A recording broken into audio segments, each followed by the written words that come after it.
When a head of government says a sentence once, it can be a slip.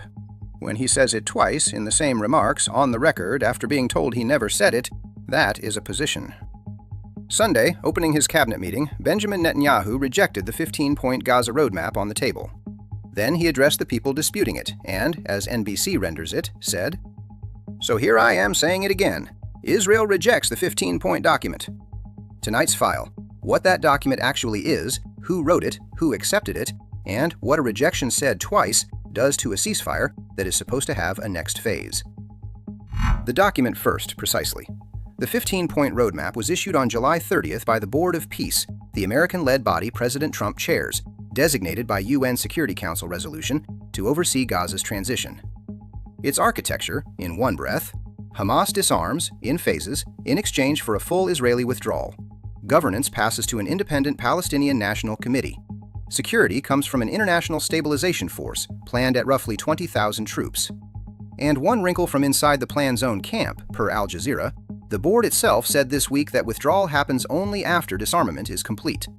Hold that, because the entire war now lives inside the word after. Now, Israel's definition of the first move, in the Prime Minister's own words, and I am going to keep the two sentences separate because they come to us through different outlets' translations. To Al Jazeera's record, verbatim: "We are talking about real disarmament, not fictitious disarmament." And the Times of Israel renders his elaboration this way: "When I say Hamas must be disarmed, I mean the heavy weapons, the less heavy weapons, all weapons."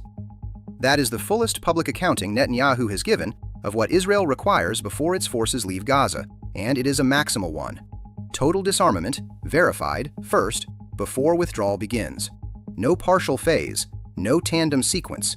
All weapons, then departure. Now the column most coverage buries. Hamas accepted this roadmap. The Times of Israel reports it plainly. Hamas accepted the 15-point document with its own conditions attached. Disarmament begins only after Israel halts its attacks and withdraws, and the heaviest weapons are surrendered later, conditioned on a Palestinian state. After Sunday's rejection, Hamas Politburo member Bassem Naim called on the mediators and the American guarantor to pressure Netanyahu, accusing him of obstructing the process for internal, political, and electoral reasons. His characterization entered as his. Egypt's foreign minister, Badr Abdelati, called on all parties to fulfill their commitments and avoid actions that hinder implementation. And the White House, per the Times of Israel, is not worried. So the board reads, the author proposed it, one combatant accepted with conditions, the other rejected it twice.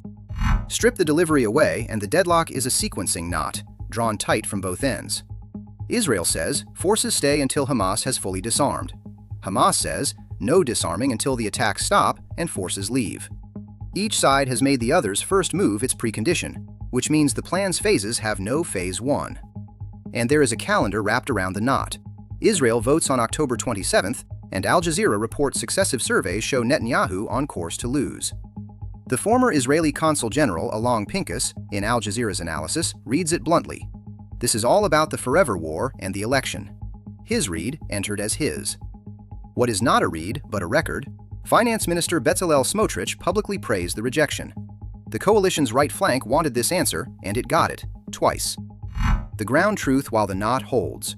The ceasefire took effect last October. Since then, by the Gaza Health Ministry's count, as carried by Al Jazeera, more than 1,200 Palestinians have been killed in continued Israeli strikes, on top of more than 73,300 killed since October of 2023, the ministry's figures, entered as the record we have. Meanwhile, the stabilization force that is supposed to secure the next phase is assembling with nowhere to go. Uganda's parliament approved sending troops this week, joining Morocco, Kazakhstan, Kosovo, Indonesia, and Albania. Soldiers from 6 nations, packed for a deployment that cannot begin until somebody's first move comes first. A ceasefire with a rising body count and a peacekeeping force in the waiting room. That is the phase the file is actually in. After action.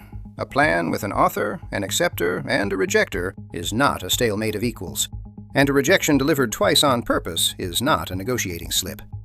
But read the whole board honestly. Hamas's acceptance carries conditions Israel calls surrender. Israel's definition carries a sequence Hamas calls surrender. And the plan's own author has hardened its sequencing inside a week. The beneficiaries, per the record and the named voices on it, a coalition holding its right flank 11 weeks before an election. The cost is carried by people who do not sit at any of those tables, the 1,200 killed under a ceasefire that has not stopped the fire, and everyone in Gaza waiting on a Phase 1 that both sides have made contingent on the other going first. Watch October 27th and watch the word "after" in every draft. Wars end in sequences, and this one does not have one yet. That is The File. I'm Mark, and this is Pixel Politics.